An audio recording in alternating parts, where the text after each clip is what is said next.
Good afternoon and welcome to the Rotary Club of York, the 26th largest Rotary Club in the world, and a club dedicated to imagining and living out the Rotary motto of service above self.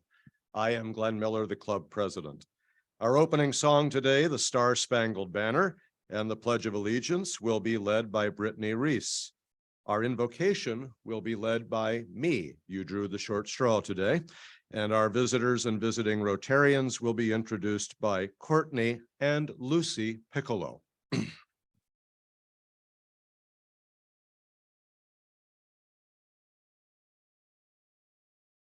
If you'll please join me. Oh, say, can you see far in the dawn's early light what so proudly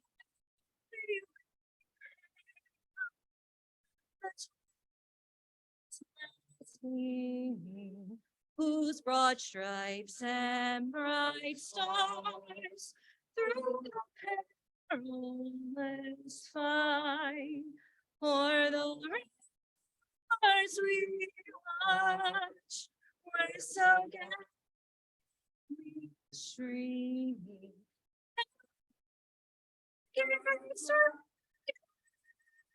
The world's mercy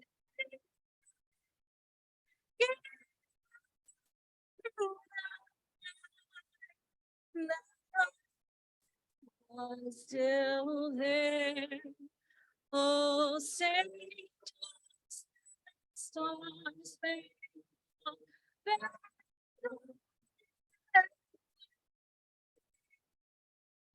for the land of the free and the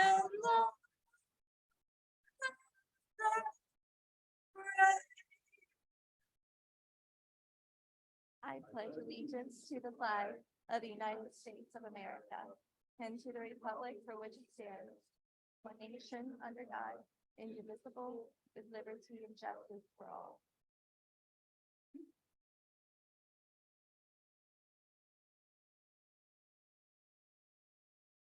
Let us pray. Good and gracious God, we give you thanks this day for your many gifts and blessings. We give you thanks for the beauty of the day that you have surrounded us with. We give you thanks for the gift of friendship and collegiality that surround us at these tables. On this day especially, we give you our thanks for the gift of wisdom and knowledge that comes through higher education, and in particular for the blessing of Dr. Pamela Gunter-Smith in her leadership of York College of Pennsylvania these past 10 years. We ask that you bless and guide all that she says this day as she speaks to us. We give you thanks for all of these gifts, known and unknown, and we ask you to bless our time together. To you, the one God of many names, we pray. Amen.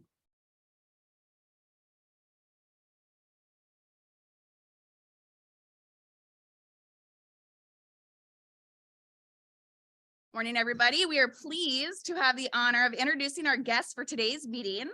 When I call your name, please stand and remain standing until President Glenn has welcomed you. The following guests are guests of President Glenn: Rick Satterlee, Ken Martin, Mary Dahlheimer, Cindy Reisinger, Tony DeChinis. They told me if I brought a cute baby and butchered anybody's name, nobody would be upset.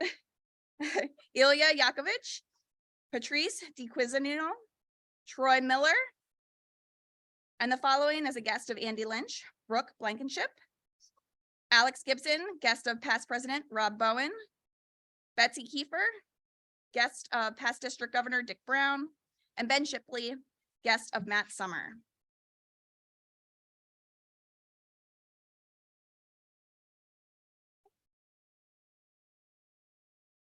That's the first time a binky has ever been brought to the podium, I think. Friends, we are delighted at your being with us today as visitors, and we hope that you enjoy not only the program, but the group of lively and diverse community leaders that surround you here today. We hope that you will return to us again in the future as visitors and perhaps even consider joining our ranks. Rotarians, please help me welcome our visitors today. You may be seated. Several announcements for the good of the order today. The program committee meets today immediately following this meeting in the terrace room. You have been informed for a number of weeks of this meeting. This is your last chance to get an idea for a speaker or a program or both before Mike Summers and his committee. So if you have a thought and hadn't gotten it to them before, see Mike immediately after this meeting before they go into that meeting. The Communications Committee will meet on May the 30th at 3 p.m. at the Grill at Regents Glen. The CEF Board of Directors will meet on May the 30th at 4 p.m. via Zoom. And regarding announcements, finally, in keeping with the academic theme of the day, I have learned of 2 honors recently bestowed on Rotarians. First, Millersville University, in celebration of their 40th anniversary of being a university, have named 40 marvelous marauders, and our own Rebecca Hanlon was one of the 40 marvelous marauders named.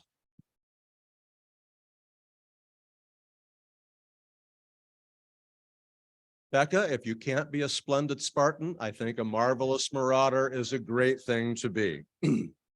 And second, at Dickinson College's recent commencement exercises, our own Dr. Robert Davis, along with his brother, were both presented with honorary doctoral degrees from the college. Congratulations, Dr. Davis.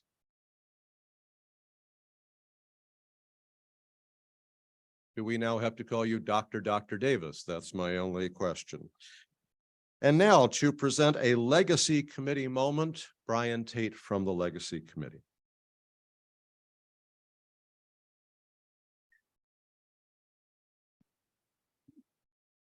Thank you, President Glenn. Arlington Art Cayley was both an outstanding Rotarian and a terrific music man. The longtime symphony violinist, music teacher, and band director at York Suburban High School is honored by the endowed fund that combines these passions and creating his Rising Musician Scholarship Fund in 2012. Art's dream was to help aspiring student musicians at the 2 public high schools in his life, his high school alma mater, York High, and the school where he lived out his professional life, York Suburban. Students of musical and academic promise in our community are eligible for scholarships. For Art's 90th birthday, his family and friends created the endowed fund here at Rotary. And at his death, his family asked that memorial gifts be made to the fund. Many people who knew and cared for Art made gifts payable to the Rising Musician Fund in his honor. But even more impressive is that Art made his own plan for the fund and made intentions for a planned gift to grow the fund even bigger after his and his beloved wife Mill's lifetimes. Even in death, Art is carrying out service above self. What are your passions in life and at Rotary? Is there something specific like Art Cayley's passion, or do you just find Rotary's impact in our greater York community deeply inspiring? Fund your passion for Rotary with a planned gift. Just speak to me or Legacy Chair Steve Feldman, President Glenn, or Lynn to get more information. Thank you.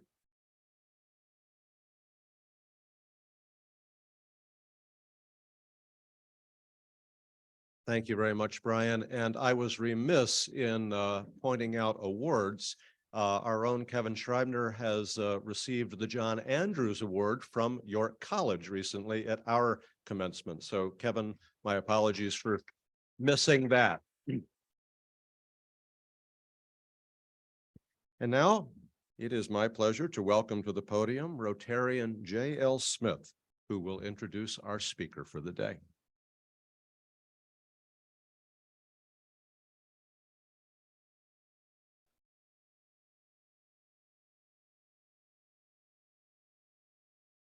Good afternoon. Many of you in the room will recall that during the presidency just prior to Glenn, Mike Summers would always, every chance he got, when he came up to the podium, always talk about how good looking the president was. And he would never use her name, never identify her as his wife, but he would always have very complimentary and flattering things to say about the club president. Well, today, it's my pleasure to introduce another president who I will adoringly refer to as my wife, and the reason I got to sit at the head table today. But let me start with a little history. York College was founded in 1787 when Reverend John Andrews founded the York County Academy at the St. John's Episcopal Church on North Beaver Street. Now, 1787 is before the ratification of the Constitution of the United States. 1787 is before there was a president, George Washington. 1787 is a long time ago. And there is a very popular t-shirt in the York College bookstore that says, York College football undefeated since 1787. Most of you know that York College has never had a football team. But that's not actually 100% true, because one of the other institutions that is part of the York College lineage is the York Collegiate Institute, and they indeed did have a football team. And that football team did indeed lose at least one game to York High School. Now, while the unblemished record of York College football team may be questionable, there is one fact that is undeniable, without question, not debatable, and that is that in York College's 236-year history since 1787, there has never been a better looking, more intelligent, more energetic, more student-centered, more visionary and forward-looking African-American woman president.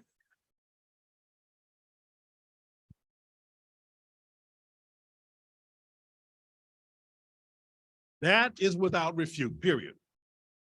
Dr. GS, as she is affectionately known on the campus, came first to York to serve as the fourth president of York College of Pennsylvania in July of 2013, and will conclude her decade of service next month on June 30th. She has spoken to this club on a number of occasions over the years and is with us today for the final time to reflect on the change and growth at York College that she was instrumental in leading. Her tenure has been marked with visionary growth of programs and infrastructure at the college, the establishment of the 5 schools model, each with its own dean, a deepening of the college's connection to and relationship with the York community, something that she promised to do in her inaugural address 10 years ago, and a remarkable, successful weathering of the pandemic, thanks in great part to her own deep knowledge of the issues as a scientist and an avocational student of plagues and viruses. And one other thing is that she was also instrumental in the successful recent first of its kind comprehensive campaign, Evolve, a campaign for York College, which was co-chaired by Rotarians Tony Campisi and Bill Shipley. Now, there exist a lot of publications that list all of her recognitions and accomplishments, and I will not go through any of those right now, except to say that one significant accomplishment is that she married me and is the mother of our 2 sons. So it is with great honor, pride, and joy that I introduce the best looking president that York College has ever had since 1787, my wife, Pamela Gunter-Smith.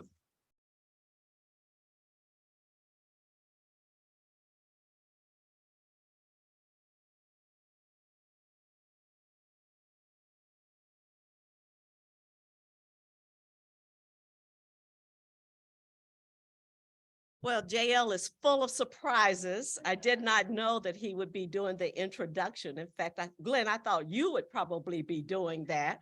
But he has, I would say, especially recently, has really been full of surprises, inviting my former students to come to York for an event that was held for me, all of our friends from Atlanta, and he takes great pride in surprising me. So thank you, JL.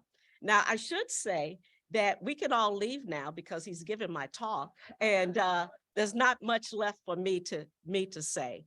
But I also want to thank everyone for having me, but especially for occupying JL's time, because you know, he is retired. He keeps saying he's retired, but he must be on 3 Rotary committees and what have you. And so you keep him busy, and I really appreciate that, because that means he doesn't have as much time to plan all of these surprises. So in any case, it's a pleasure, a real pleasure to be here with you today.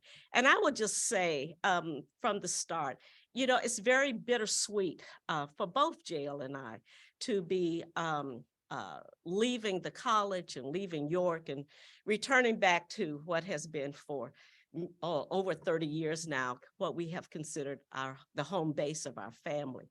And we have so enjoyed our time here and the way in which you have welcomed us. And I will say that when you work with young people, it keeps you young. And I'm sure that as soon after June 30 on July 1, I will really look like the Dorian Gray kind of picture because I won't be around young people. But in any case, it's a real pleasure for me to be here and to thank you. So I'm going to give you just kind of a brief bird's eye view of my 10-year tenure at York College and some of those things that I think are significant in terms of moving forward. Now, if you look at the picture here on the left, yes, that is me about 10 years ago. That is from my inaugural publication and those events. You know, I look at that, I started not to show it because, you know, I'm like, who is that person?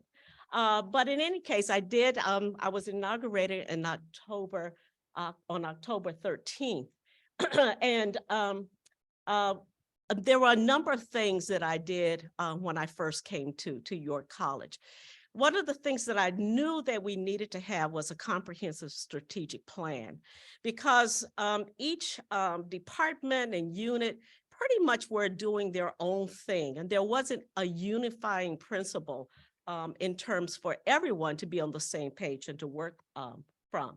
And so we spent a lot of time with the community coming up with what we call the strategic plan for Greater York College, because, you know, you've heard about good to great. Well, York College has always been great.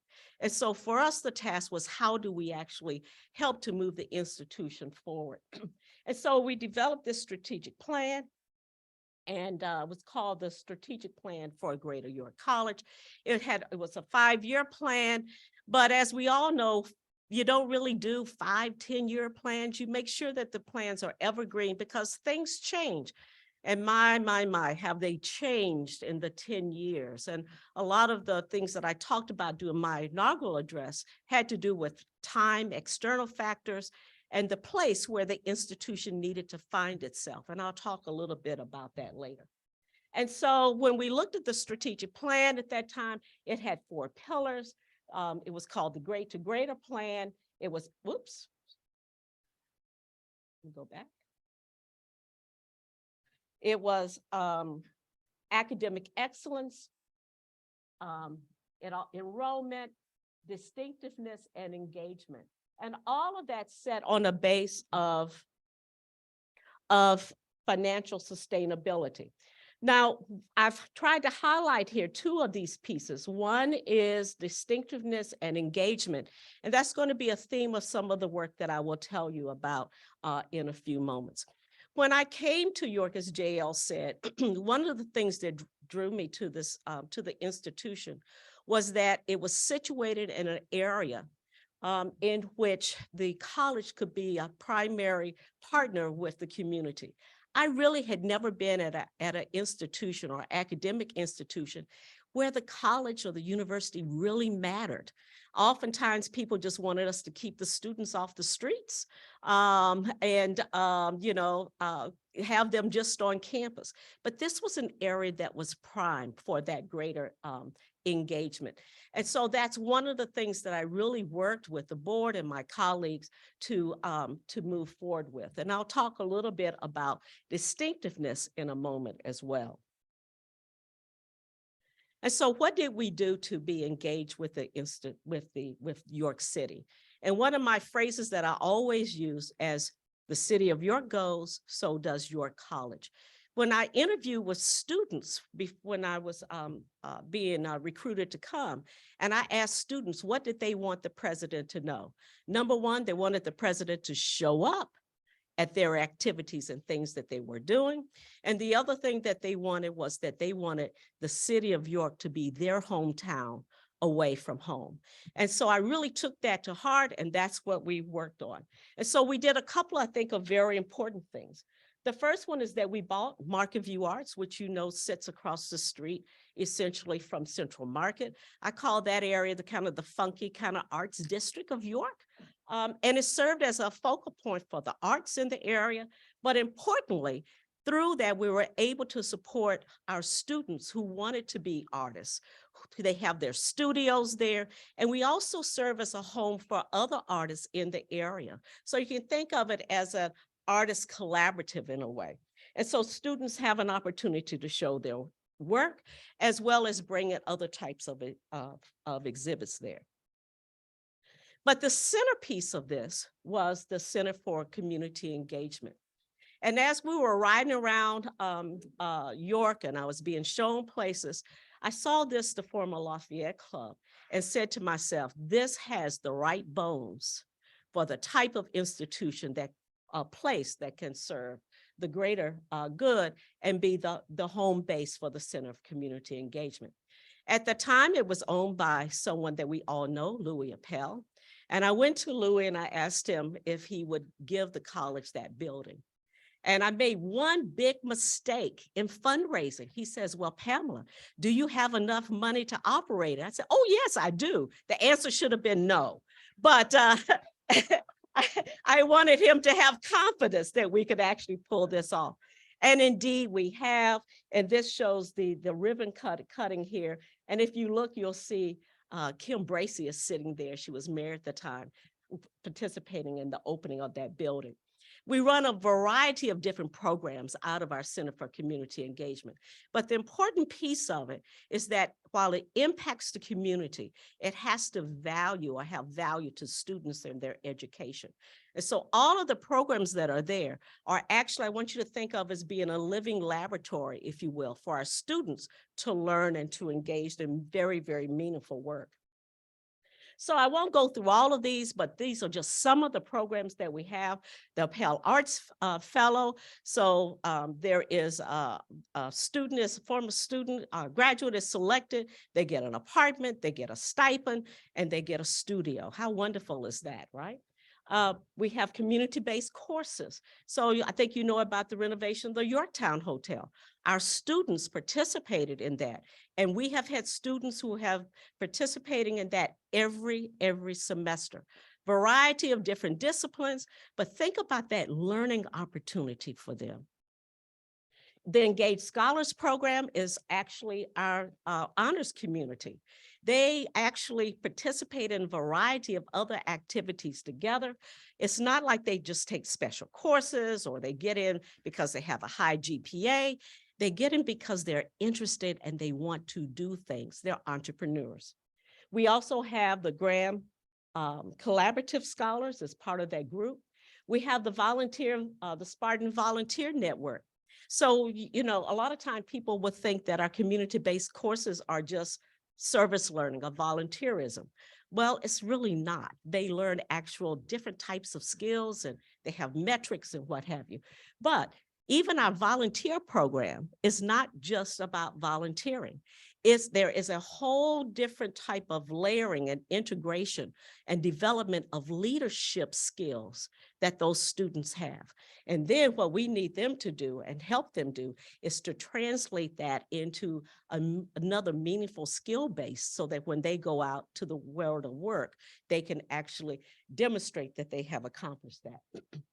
And then we have the Arthur Gladfelter Institute for Public Policy. Think of it as a think tank for your County and for York. And we've done a variety of different types of studies. We did one for the United Way in the Hispanic and Latinx neighborhoods about what was needed.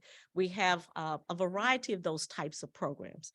And I can't take credit for all of this. As president, my job is to have a vision, okay, to inspire people and then provide resources and get out of their way. And so, you know, a lot of the people who are sitting at the table over here from your college, my colleagues, are the ones who carry out the work. And most of you know Dominic Delicarpini, who is our dean for the Center for Community Engagement. So about 2 or 3 weeks ago, the York College Board of Trustees bestowed on me a wonderful honor. And knowing my interests and what I've done for the Center for Community Engagement, it now bears my name. And so it's now called the Gunter-Smith Center for Community Engagement.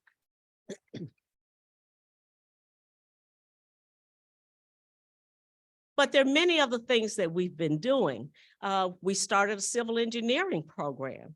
And of course, when you start a new program, you got to have a building that's going to support it, especially if you're doing civil engineering. And so this is the ribbon cutting for that. York College has always actually repurposed and renovated old existing buildings in the area. We've done that here. We have York Narrow Fabrics we did.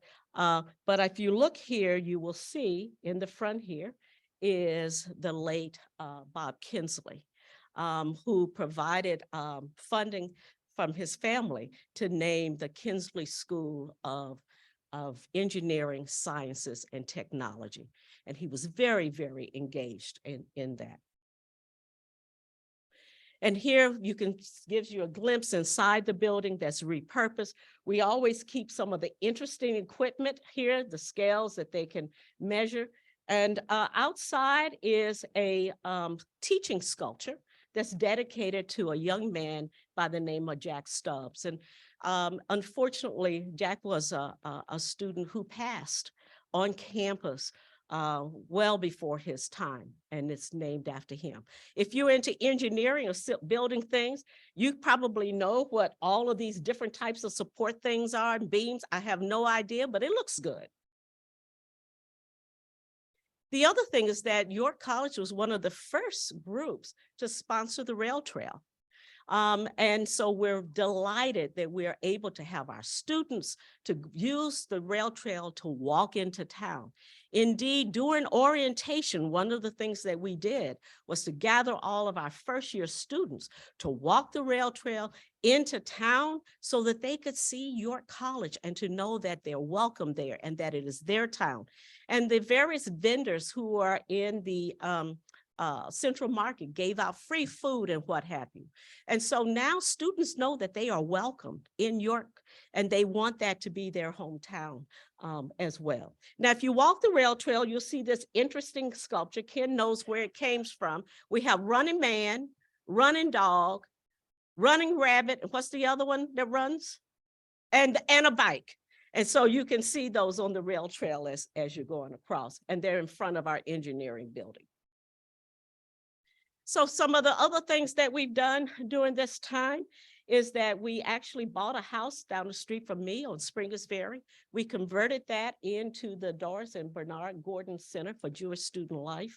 The Gordons were really very much part of the York community and the Jewish community here. And so it really serves now as a home for Hillel. But the other thing that it does is that it serves as a home for all international students, for example, and other students who go there. And yes, indeed, we bought the Colonial Shopping Center.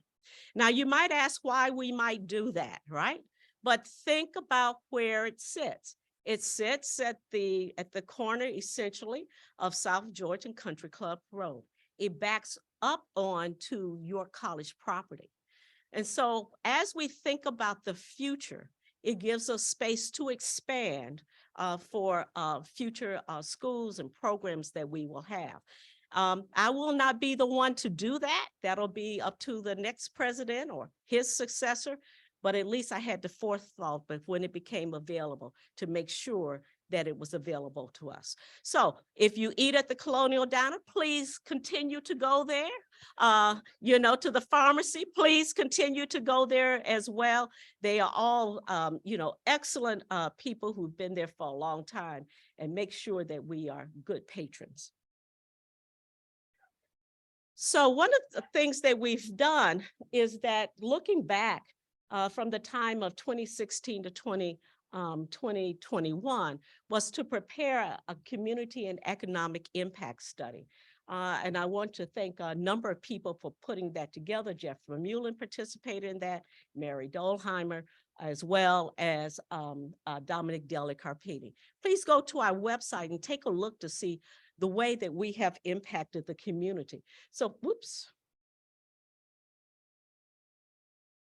So for example, we've talked about the amount of how we support the economy with respect to the number of dollars, the number of jobs, how we play a very important role in tax revenues here in the Commonwealth. We also assist local governments and organizations. We have the York Country Day School as part of us. So in addition to providing K-12 education, actually we saw the baby there. We have pandas and penguins, so we can start them off at 2 or 3. We really have about, many employees, and the way in we actually support the community. We have a J.D. Brown Center for Entrepreneurship. So we have new businesses, people who want to come together, be on our campus, interact with one another for new ideas. And hopefully they will eventually go out into the world and start their own businesses after we give them a start. We even have some of our students who are there and who work with them. And we have a fund that students compete for to get seed money for businesses that they want to start. And they actually also get a seat at that table and an office as well. And finally, I'd just like to add that the Arthur J. Gladfelter Institute for Public Policy that I talked about previously has completed more than $3 million of in-kind research and analysis to local and regional governments. And again, how does this serve our students? Because our students are the ones who are doing the research. Our students are the ones who are writing the papers. And so it is a great way in order to have our students learn while impacting the community. And so we had a big celebration. I think we're still celebrating, Troy. And that is that we just completed what we call the Evolve, the campaign for York College. It is the first comprehensive campaign in the history of the institution. And why do you do campaigns? Well, all of us know in nonprofits that that's the way you provide the resources to do the work that you want to do. Our campaign was has been very, very successful. We actually concluded it about 6 months early, and we raised $92 million. And that is really because of all of you and the help that you've given us over the years or even on the campaign.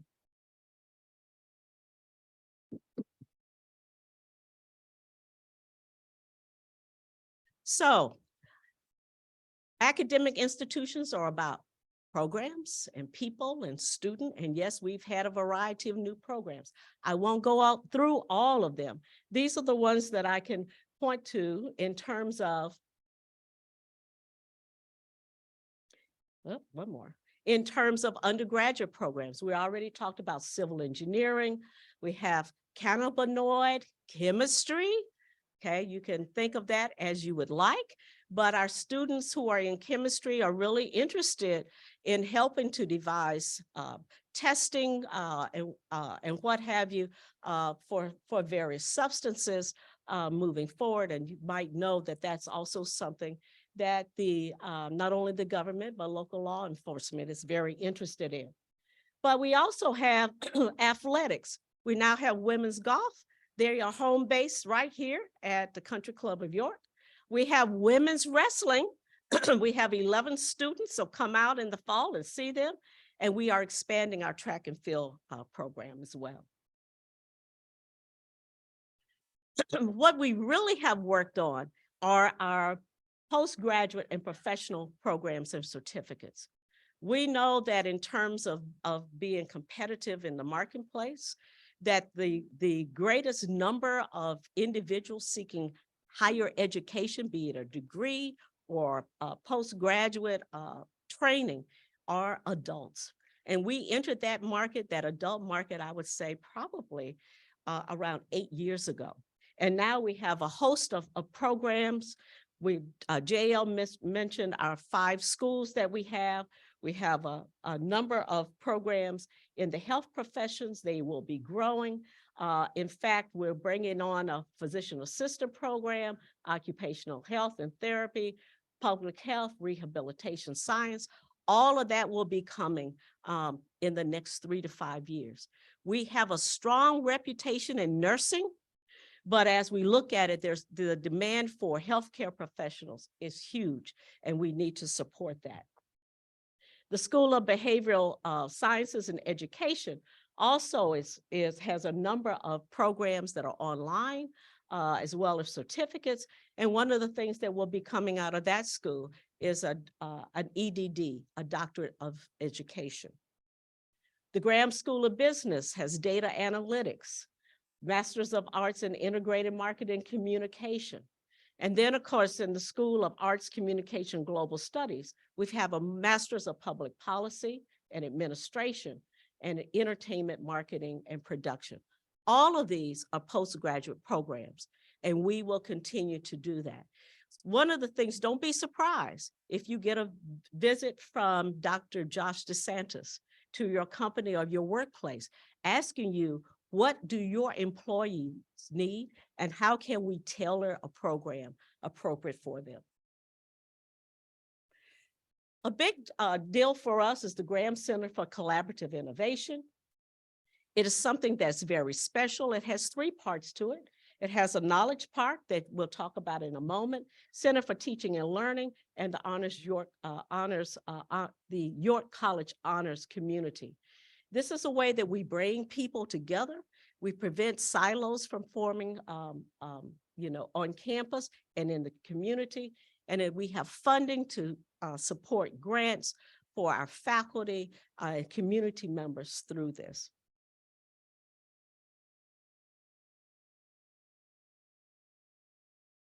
And so where is it located? The Graham Center for Collaborative Innovation is located in the Smith-Aud Millhouse here. This is the rendering, but it was recently opened. It was completed this year. And thanks to John, I'm sure that he's happy to see that, and he's had an opportunity to go through it. And so we actually had an event there with the governor just last week. So it is open for business. The other part of it is the warehouse for the Smith-Aud facility. That's what it looks like right now, but it will not look like that for long. Ken Martin tells me that we're opening it in January of 2024, that it's going very well. And so I'd like to show you just some renderings of what it's going to look like. It's already, you promised me, Ken, it's already going up.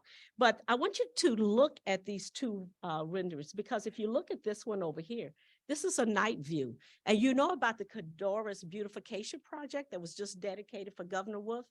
Think about now people walking down that pathway and seeing the Knowledge Park right there, all lit up. It is going to be a beautiful, beautiful sight to see.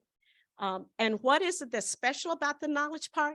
It's a place where businesses, not incubator businesses, but businesses are going to come in, lease space for us, but we're not really interested in being landlords. They are businesses and enterprises that want to work with faculty and want to work with students. And what's the win-win situation? Our students get internships and co-ops right on campus. And guess what, employers? You get first dibs on some of the best students in the world as employees. We also have a building that's going to be ready in August of 2023, the Appel Horticulture Center. One of the things that was in Louis' estate was for the funding for the college to develop a environmental horticulture program. That program is up and running. It has students in it, but we needed a facility to house it, and this facility will be completed in August. You know that we took, thanks to Bill Shipley, we took that Tom's Corner, thank you, Bill, and we converted into this lovely gateway that marks York College here. This is the view at night. And so now you have Wellspan on one corner, you have York City Welcome on another corner, and that's Rotary's involved in that. And on another corner, you have York College Welcome. It's been a marvelous addition to when people come off a sense of arrival. We also built some new apartments on Springersbury. Okay, so college students, they have their 4 bedrooms, 2 baths, a kitchen, and a dishwasher, and that students love those. And so one of our recent ones that we're doing now is a reconstruction of the fountain, which is one of those central places on campus, and also looking at helping with the facade on the library. So right now there's lots of concrete and big hole in the ground. This is going to be called the Alumni Fountain, with the first verse of the alma mater around that. And our alums actually helped to support the building of that.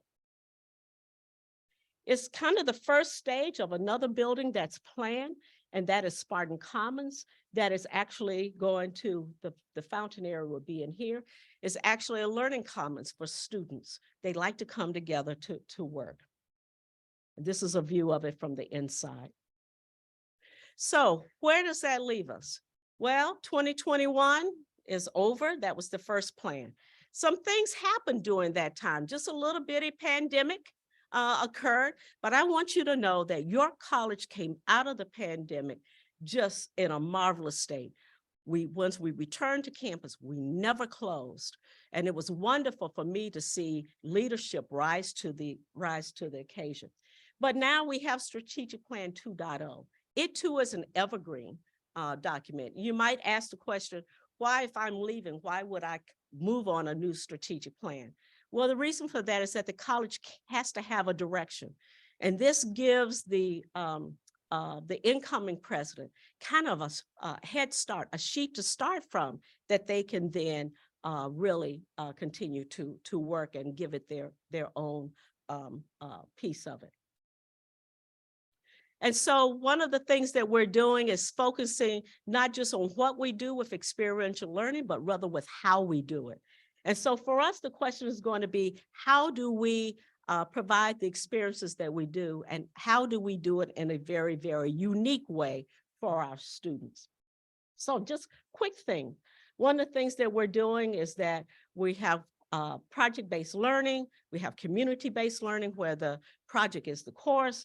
We are incorporating and documenting leadership development. I talked about that. We have the Knowledge Park. We are also now have liaisons for internships from career development embedded in the schools. And we're also creating a wellness hub for our students to attend to their physical and to their mental health.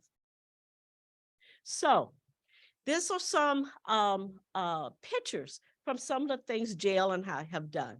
But now this is your time, so I'm going to ask you some questions. Do we have any York College alums in the audience? If you are, please stand.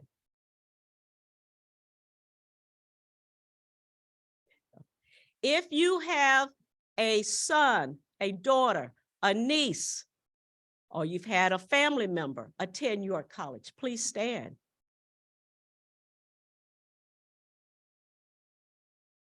If you are a board member, have been a board member on the Board of Trustees, please stand.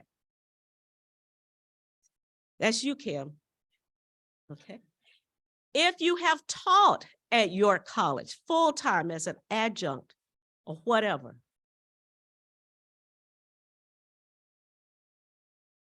If you consider yourself a friend of the college, please stand.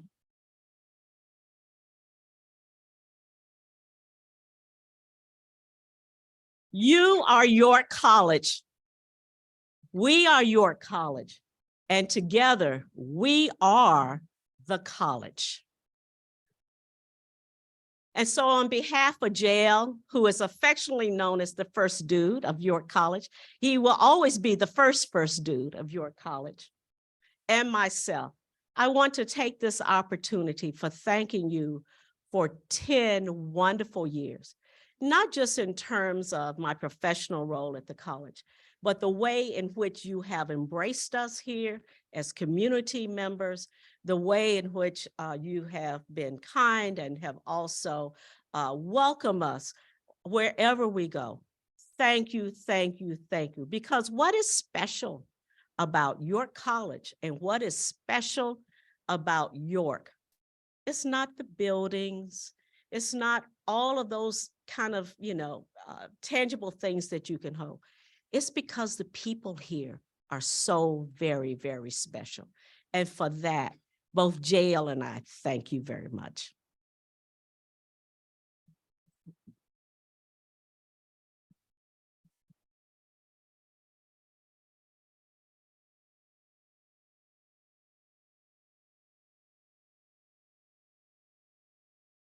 And I think we have, Glenn, you have some time for questions? Okay, I kind of rushed up, I was checking my time. Yes, yes. And Patty's wearing her Spartan, outfit. What does the J stand for? Which J? Pamela J. Oh, Gunter-Smith. I am not going to say, let me just say, I am from the South and from Tennessee, and there's songs that kind of talk about Billy and Jody that, so we'll leave it at that. Yes, yes. Thank you. What word or words of advice do you have for your successor? So he and I are actually going through a transition period because I want to make sure that he's ready to take the helm. And I'm always available to answer questions. But the words that I have are very simple. Have fun. Because if you're not enjoying what you're doing and you're not having fun in doing it, then it gets to be very, very difficult. And so, when I think about it, even during the pandemic, it was a very stressful time, but I always knew what the long game was. And the thing that I have enjoyed most about this year, my final year, is that I have had a year with the students. And I've been able to do the things that I've always done with students. And that's what motivates. So my best advice to him, my words to him, is to have fun. Yes.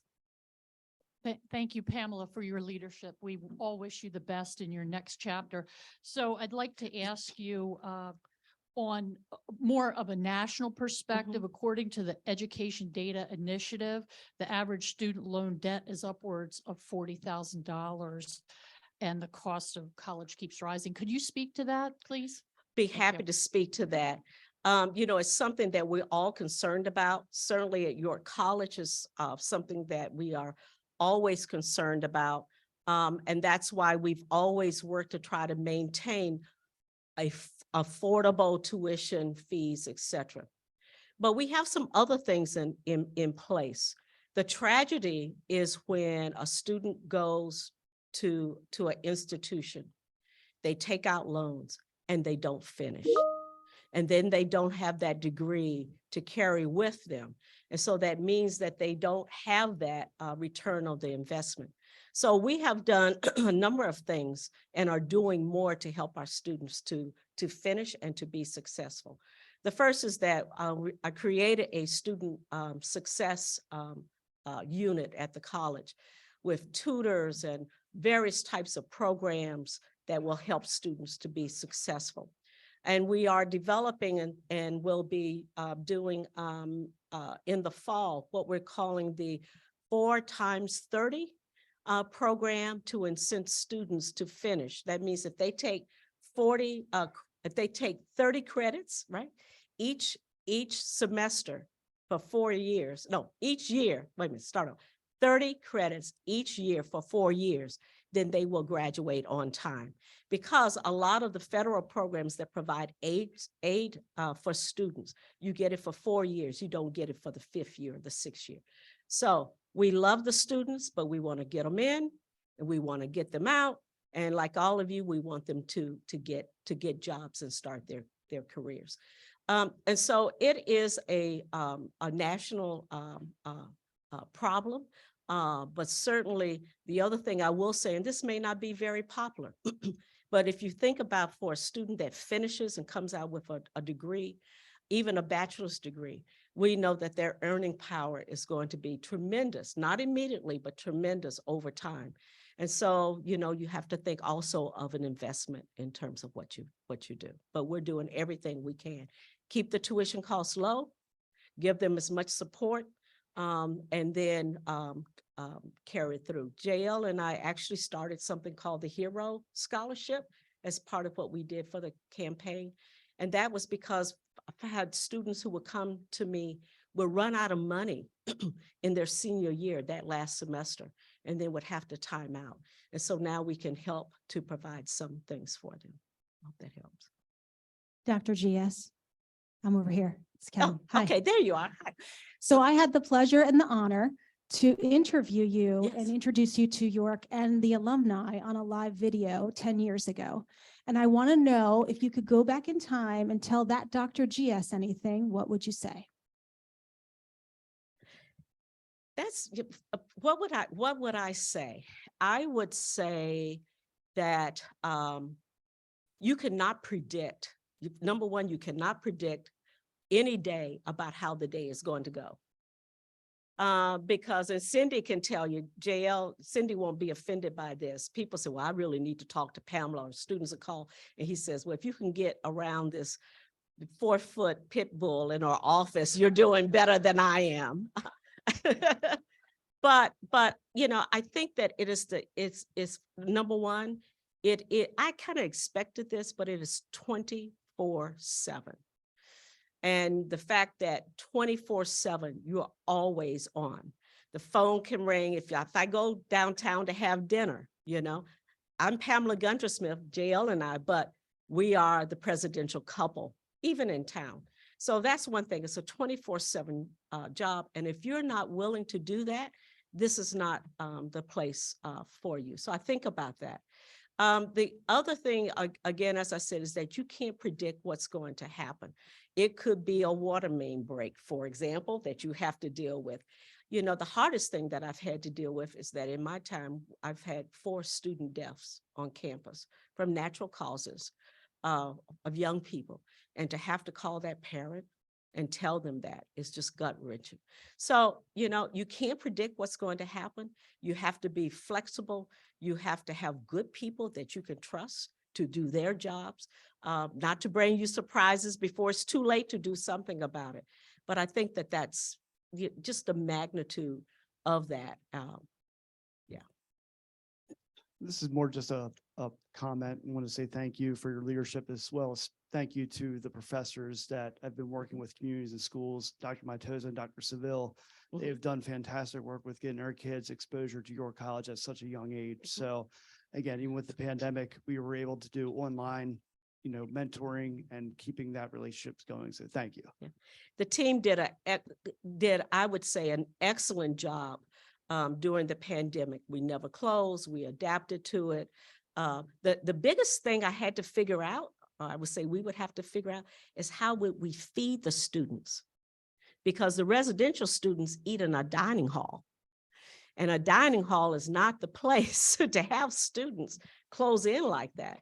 But we figured all of that. We figured all of that out. And the thing that kept us open was the cooperation that we had with the faculty, who some had to learn to do Zoom and what have you. And Ilya had done a great job, who's our chief information officer, of making sure we had all the licenses and all of the equipment and mailing students laptops so that they could do their work. And it was really a team effort that helped us to get through that. And our students did not want to go home.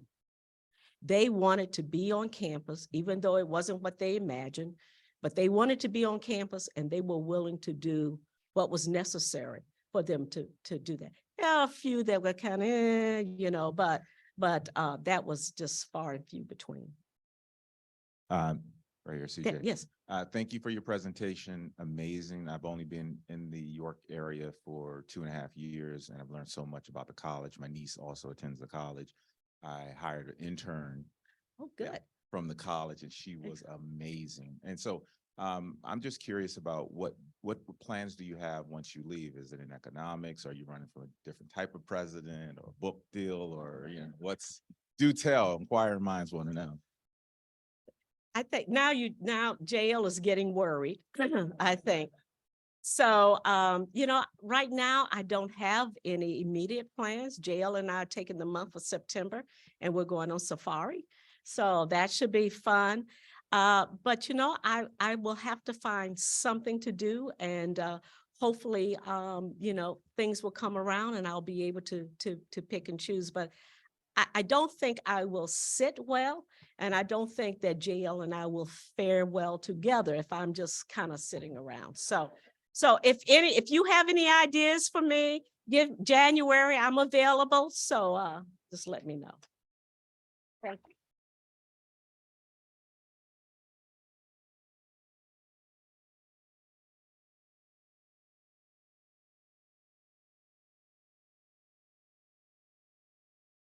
Thank you, Pamela. In the nearly 12 months that I've had the privilege of serving as this club's president, there's been no higher honor for me than to have the privilege of hosting you, what is now the second time in this year and your final time with this club. On a personal note, I have served 3 academic institutions in my career, and as such, I have served under and worked with 3 presidents.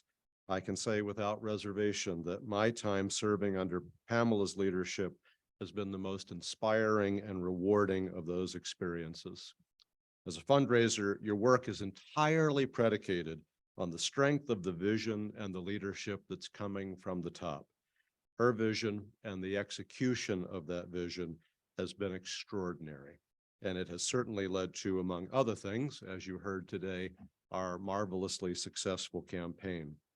As a longtime member of this York community also, it's been especially joyful to witness the college's deepening and broadening of its engagement in this city, thanks to you. And so as you begin the next chapter of your life with JL, on behalf of the Rotary Club of York and on behalf of the York community, we thank you for all that you have done in your decade of service. We are forever grateful. Our programs on Wednesdays usually end here, but we are taking a slightly different tack. So it is now my pleasure to welcome to the podium Rotarian Bill Shipley, who has a special presentation to make.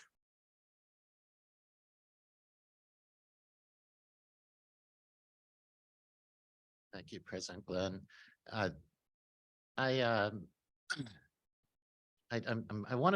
did this without notes, so cut me a break if I stumble a little. Or I'd like to do this without notes. We have a surprise, Pamela, and imagine that. And y'all probably know that during the last year, since Pamela announced her retirement, she's been on the circuit in York, getting just about every award that can be given out by any organization. And if there's one that was missed, I don't know which one it was, and all well-deserved. And but I think what we have today is something that is special and meaningful beyond the routine. The Service Above Self Award is to recognize leadership. It's not something that's routinely given. It's given on a specific basis to individuals who are exceptional. And what, you know, this is a good, you're a good example of that. And what has happened and what her leadership has accomplished in 10 years is to change culturally and structurally the institution of York College and prepare it. And in fact, it is better than what she found, and prepared for the next leader to take it to the next level. So no pressure, Thomas Burns, but this thing's ready to go. And it's not easy. It takes time and it takes dedication and extraordinary leadership to get done what you've gotten done. So we have a Service Above Self award for you as a thank you for today and a thank you for your service.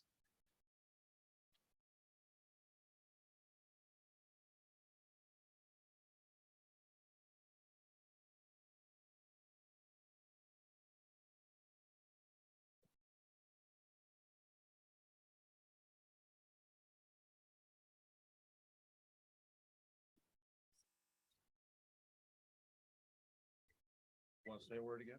No. No. I was very much a surprise. And thank you so much. I will tell you that it's been a privilege to serve this community. And we will miss being here, but we will try to pop in from time to time. Thank you so much.